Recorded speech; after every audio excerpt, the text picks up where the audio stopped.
It's the Real Estate Podcast, brought to you by ANZ Home Loans for financial well-beings. We're seeing so many people marketing themselves as Australia-wide buyers agents, making sure that if they're advertising that they can purchase in a state, that they are in fact licensed in that state and that they have people on the ground in that state. And that is Zoran Solano on our Thursday morning. Thursday already. Where has the working week gone? And welcome back to the Real Estate Breakfast, right around Australia, 7 days a week. What else? We are talking about your property news, trends and market fluctuations. And haven't there already been plenty of fluctuations for our 2025 year? And remember, with over 1,300 property podcasts, you can keep pace of what is happening in your local market.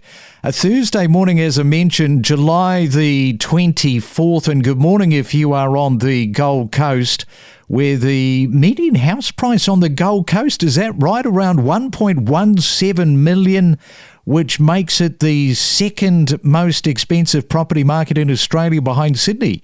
Gee, where did that come from? The Gold Coast market has experienced, as we know, significant growth, with a 79% surge in prices since the first quarter of 2020. That ain't bad. Nearly 80%. Let's go to Zoran Solano in Brisbane. He is a buyer's agent. And good morning to you, Zoran. Welcome to the Real Estate Breakfast. Well, you're just up the road from the Gold Coast.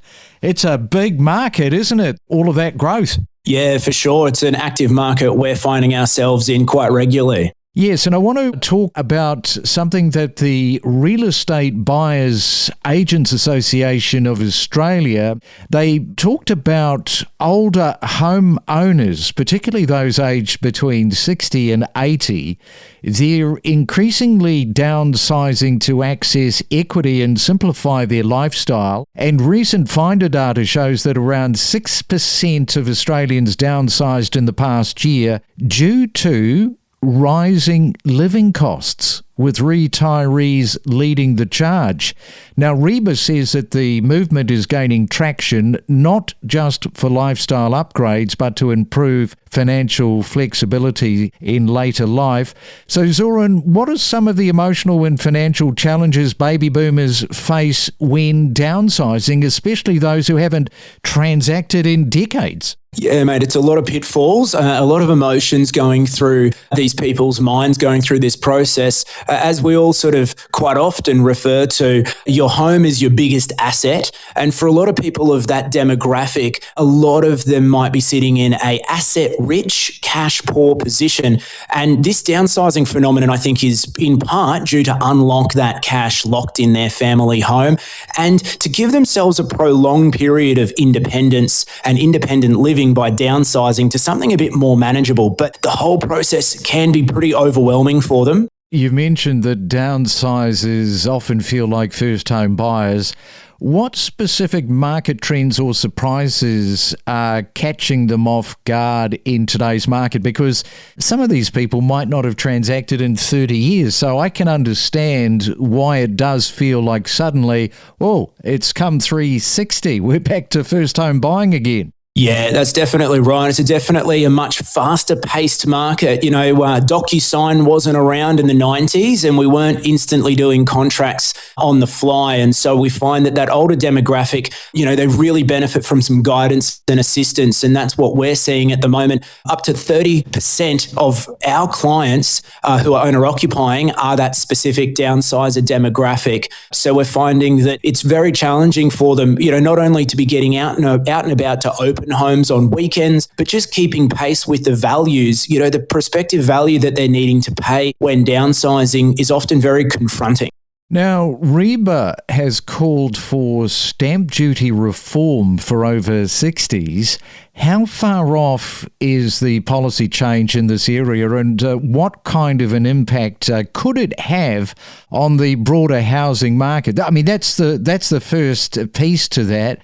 But when you think of, you know, getting rid of stamp duty, my immediate reaction to that is, of course, that is so obvious. How many more transactions is somebody in their 60s likely to do before they meet their maker? You're right. We're finding that undersupply is a significant issue across Australia, and this, I believe, is an initiative that could really unlock a swathe of properties across the country for that next generation to move into. A lot of people of this era, they're rattling around big homes on big blocks, and unlocking this could be a potential to enhance infill development with these larger, older blocks, or free up that lovely 4-bed, 2-bath for the next family demographic to move into. So the stamp duty reform is just one suggestion that we wanted to throw out there into the world, because I think it could start to have a domino effect in the market. But something needs to happen, because we've got a lot of this era of people feeling trapped in their own homes. I mentioned that REBA has come out with all of this information. Perhaps for those that don't know too much about REBA, why don't you just explain and just run over the organisation, where you are, where you operate from, how many members, and some of the guidelines, etc.? Yeah, for sure. So we're an industry association made up of exclusive buyer's agents around the country. So buyer's agents, to be exclusive, they do not list or sell real estate. They're solely representing buyers to search and purchase properties that are in the best interest of the buyer. So our association raises the bar when it comes to barrier to entry into our industry. We ensure all of our members are appropriately licensed in their jurisdictions, insured, and also meeting our high code of conduct to ensure professionalism in the industry. I think all too often the real estate industry is tarred with a brush, not far off the used car salesman, and it's just not, it's not everyone. We represent a great demographic of buyer's agents around the country who are doing the right thing. We're all volunteers in the organisation, myself included. We all run our own buyer's agency businesses, but we're driven to try and raise the bar of professionalism. We are talking to Zoran this morning, and when we come back, if you are thinking about becoming a buyer's agent, we'll ask just, what the crop for 2025 is looking like. We'll do that next. It's the Real Estate Podcast, talking properties from 6 a.m. every day, from every corner of the Australian real estate market. We are talking with Jessie, and Jessie's there in Ipswich, there in Queensland. I want to ask you about, people's buying habits, because sometimes people can be out. The last thing on their mind is buying a property. We've got these auctions that are taking place. There's sales offices with new product.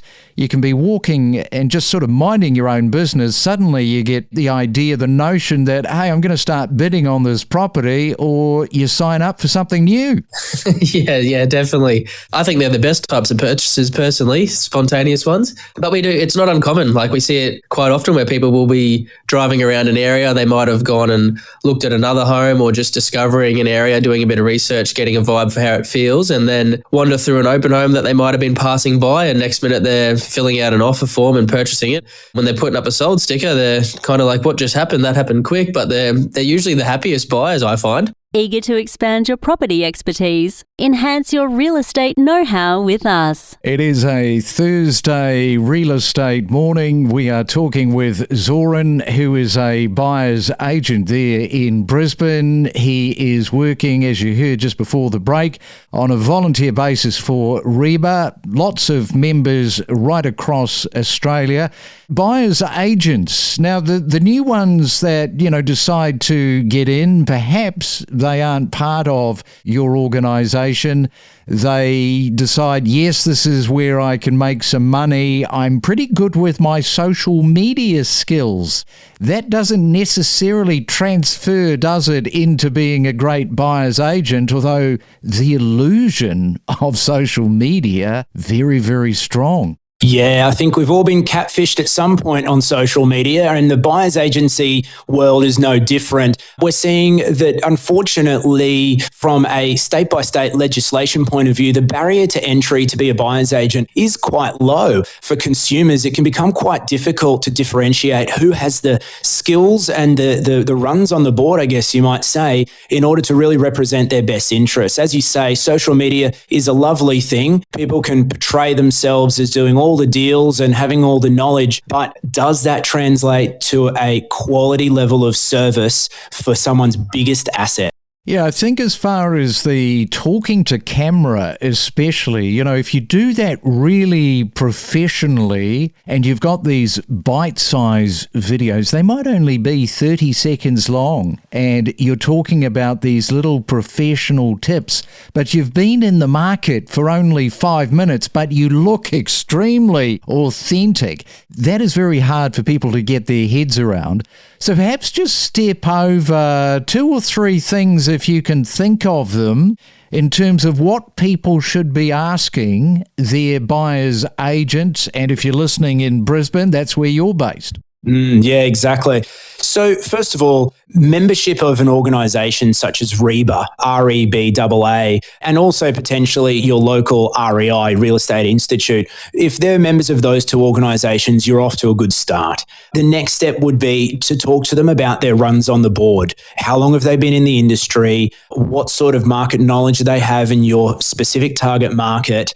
And also boots on the ground. We're seeing so many people marketing themselves as Australia-wide buyers agents, making sure that if they're advertising that they can purchase in a state, that they are in fact licensed in that state and that they have people on the ground in that state. If your buyer's agent is buying sight unseen, I would argue, how are they doing a better job than you if you're going to just be sitting on realestate.com yourself? What about when they say they've got great connections with other real estate companies? That can be a bit of a sort of a honeypot for people looking to buy, thinking, great, this looks like, they have various stock that they can tap into.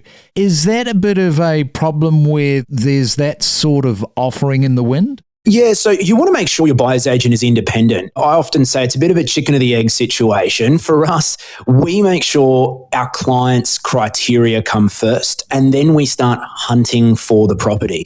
If someone has a stock list or shopping list of properties to show you, I would actually suggest they're probably more like a selling agent than a buying agent. So yeah, affiliations and industry connections are important, but you need to ensure that that buyer's agent maintains their independence. So they're not double dipping. If they're buying something, there's no fee generated from the sale. There's no referral. There's no commission from developers. All those sort of things is starting to murky the water and become illegal. And you want to make sure that your buyer's agent is solely being retained by you, appointed under the right paperwork, and that you're, charging you, the buyer, a fee for service. All right, Zoran, we will leave it there on our Thursday morning. Go well there in Brisbane. Certainly a very, very busy market. It sounds like you're busy. And thanks for coming on to the Real Estate Breakfast this morning. Thank you very much. Decode the property market with insider knowledge and insights to better navigate your real estate journey. We can see the numbers have certainly dropped, but now getting out of that patch, I think our numbers are certainly increasing in our business. But older listings, there are certainly a few of those listings that are been on the market. Are you seeing more additional conditions on auction contracts as spring approaches? What's happening with that piece? That's an interesting question. We are seeing a lot more prospective purchasers put a lot more conditions or try to put a lot more conditions into the contracts, mainly from our developers. I had a property on the weekend. We had 10 buyers registered at one of our auctions in Ermington. But prior to the lead up, the owner was just getting hammered with the amount of changes requested, not just your standard 5% deposits from 6 weeks to a 10-week settlement. We had developers wanting to do a 12-month settlement. They wanted to change prospective clauses within there that just weren't satisfying us as auctioneer agents. We connect you to the best real estate information across Australia. The Real Estate Podcast.